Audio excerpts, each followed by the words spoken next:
The world felt heavy on Major Mia Chen's shoulders. It was a different kind of heavy than the rucksack she carried through deserts and mountains. This weight was invisible. It was the weight of a promise she had made to her children, Maya and Leo. A promise of a safe home, a warm bed, a life without fear. But promises are hard to keep when your car is your home. The back seat was their bedroom. The glove compartment was their kitchen pantry. Mia had served her country with honor. She had been strong. She had been a leader. Now she felt lost in the very country she had fought to protect. Every morning, the sun would peek through the car window. It was a reminder of a new day. But for Mia, it was a reminder of another day of struggle. Another day of finding a safe place to park.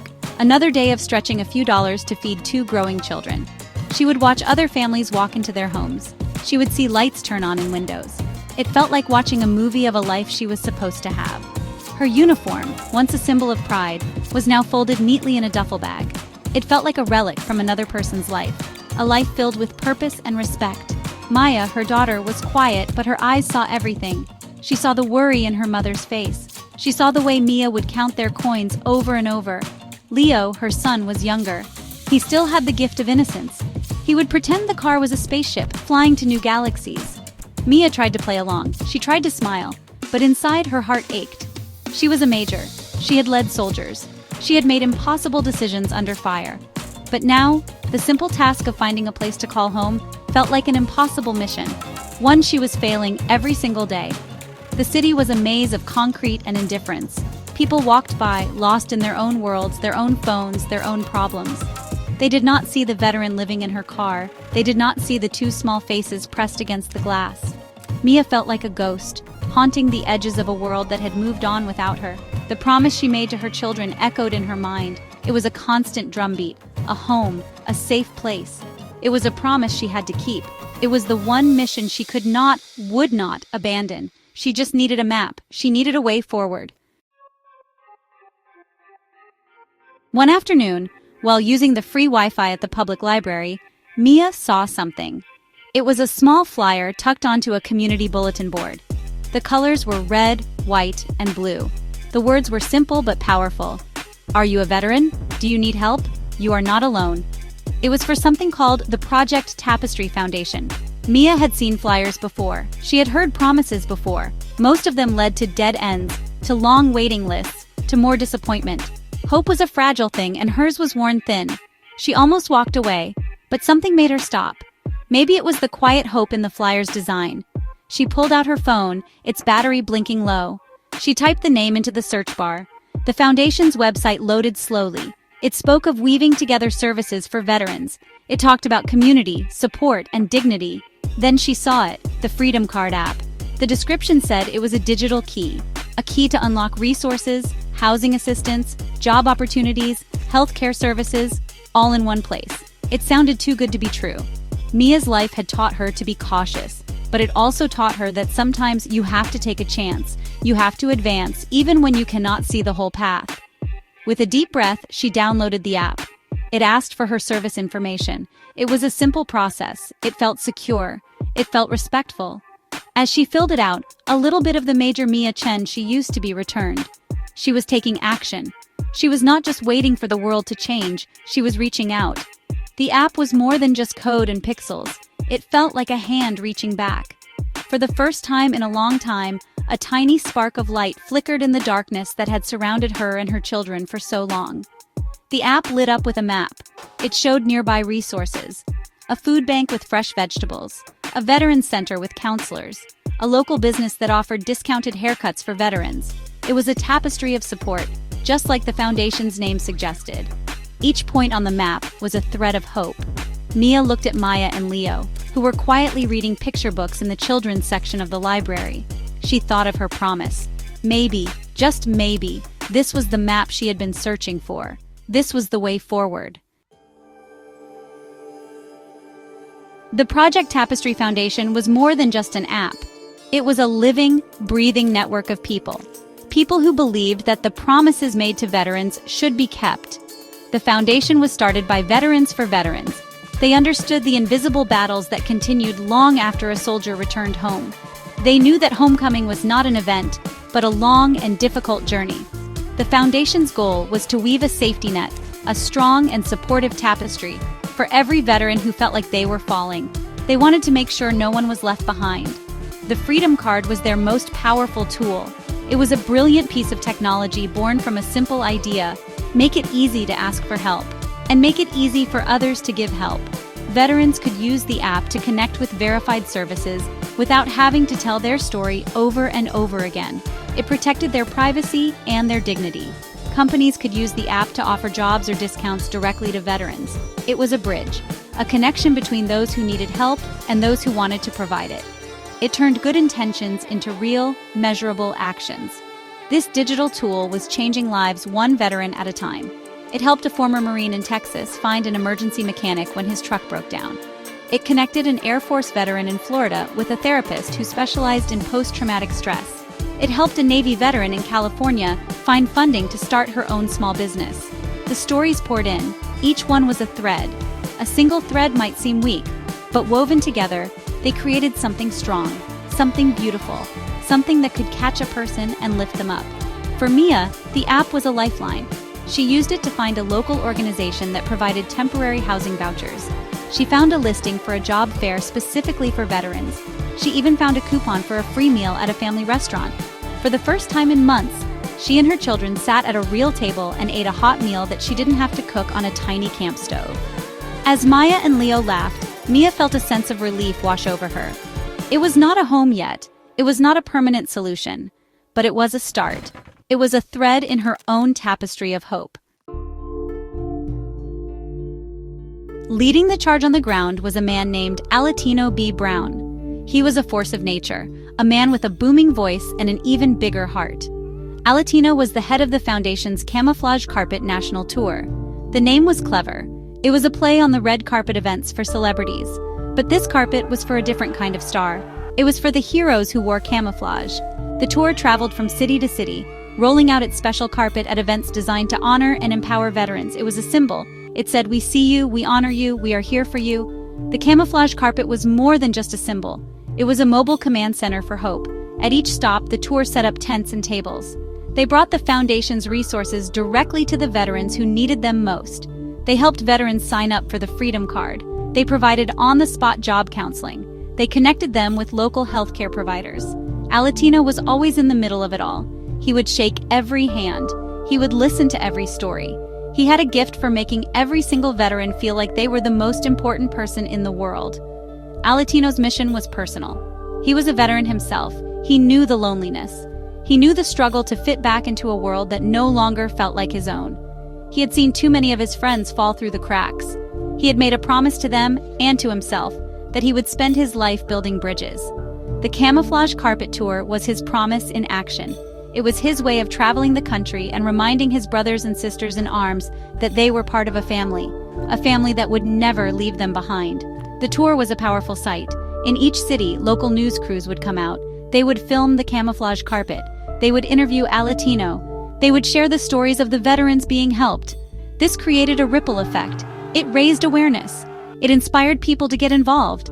It showed the entire country that while the problems facing veterans were big, they were not impossible to solve. The tour was a moving, breathing demonstration of what could happen when people came together with a shared purpose: to serve those who had served.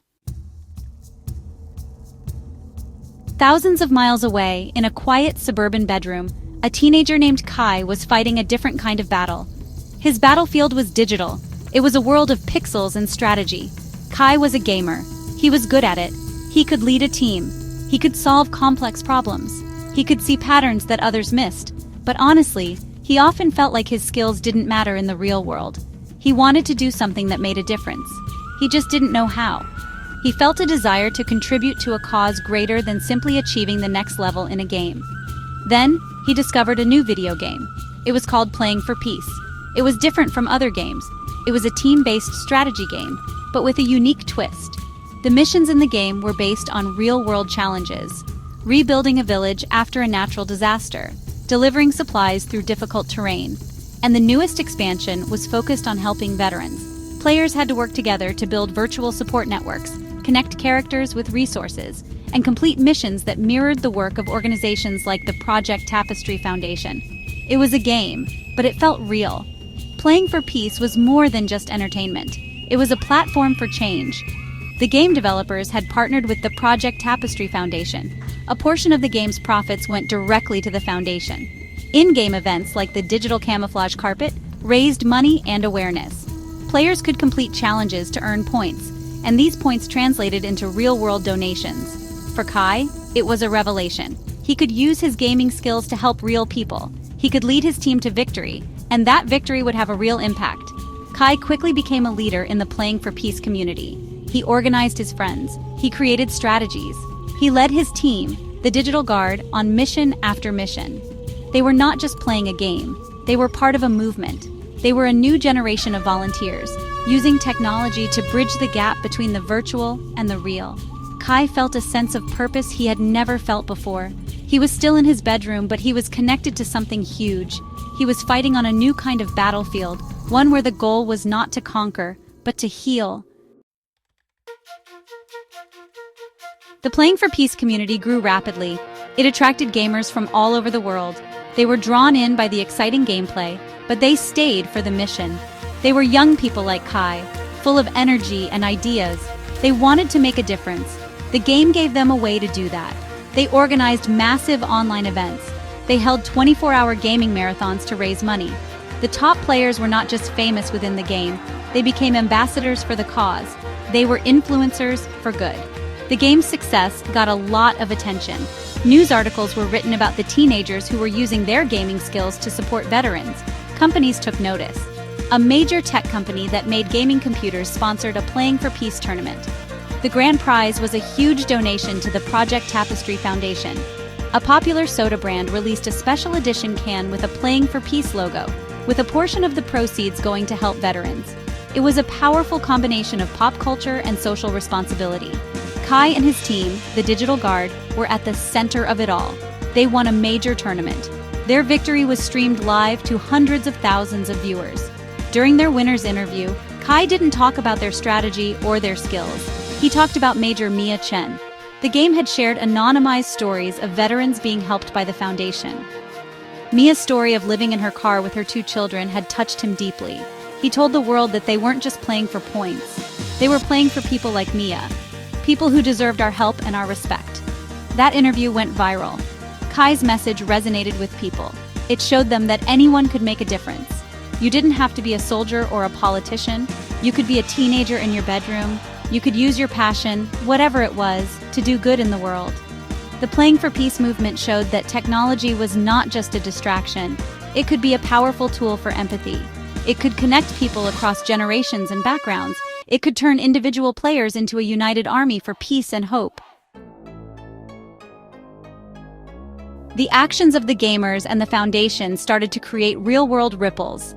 The money raised by Playing for Peace flowed directly into the Project Tapestry Foundation. It allowed them to expand their programs. They hired more counselors. They created more housing vouchers. They helped Alatino B. Brown take the camouflage carpet tour to even more cities, reaching veterans in small towns and rural areas that were often overlooked.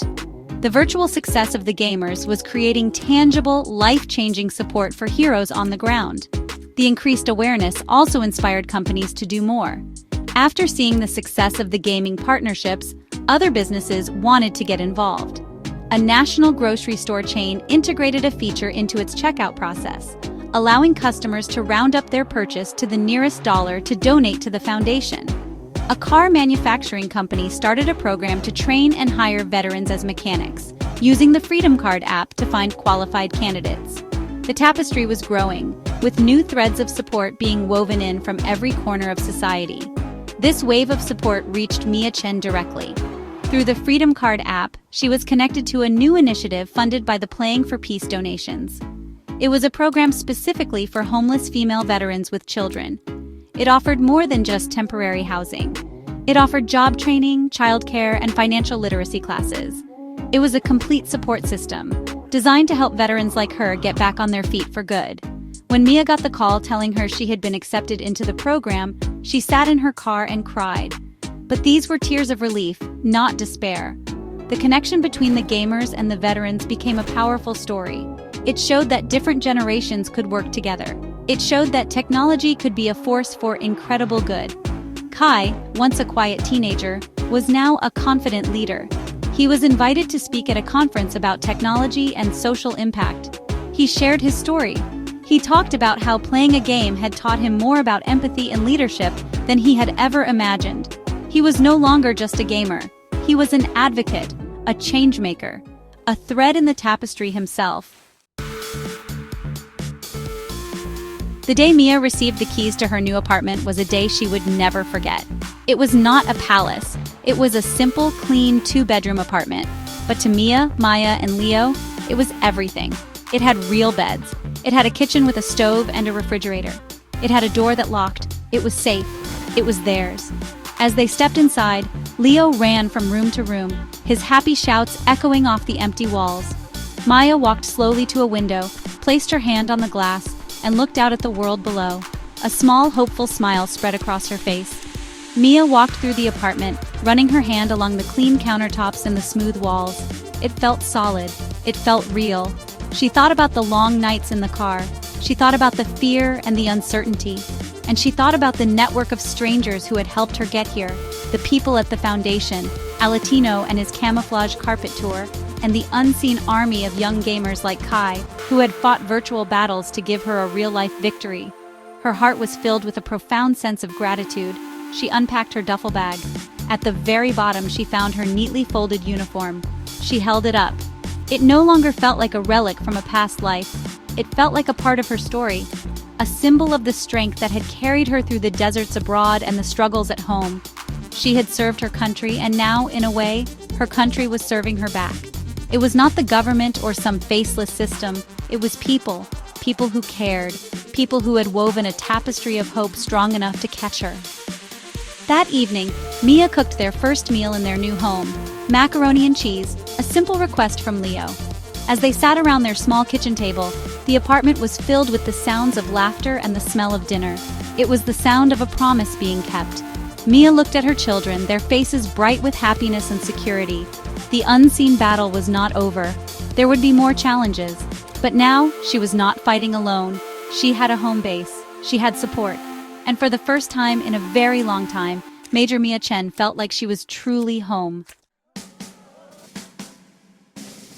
The story of Mia Chen and Kai became a symbol of a new kind of patriotism. It was a patriotism built on empathy, action, and community. Mia, now settled in her new home, became an advocate herself.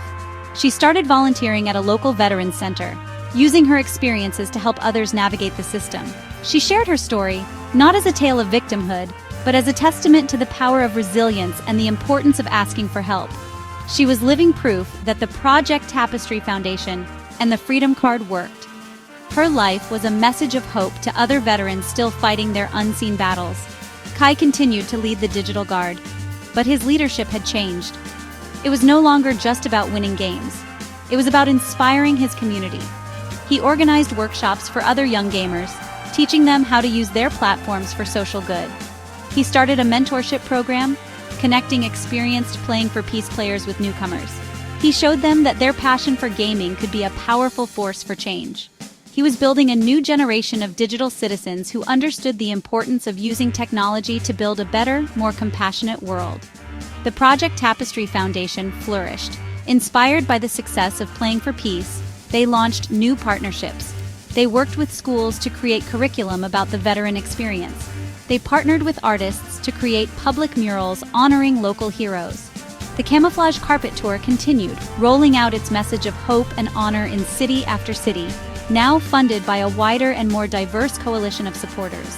The tapestry grew stronger and more vibrant, woven with the threads of countless individual acts of kindness and innovation. In the end, this was a story about promises. The promise a soldier makes to their country. The promise a country should make to its soldiers. The promise a mother makes to her children. And the promise a new generation makes to the future. It showed that the biggest problems, like veteran homelessness, do not have simple solutions, but they are not impossible to solve.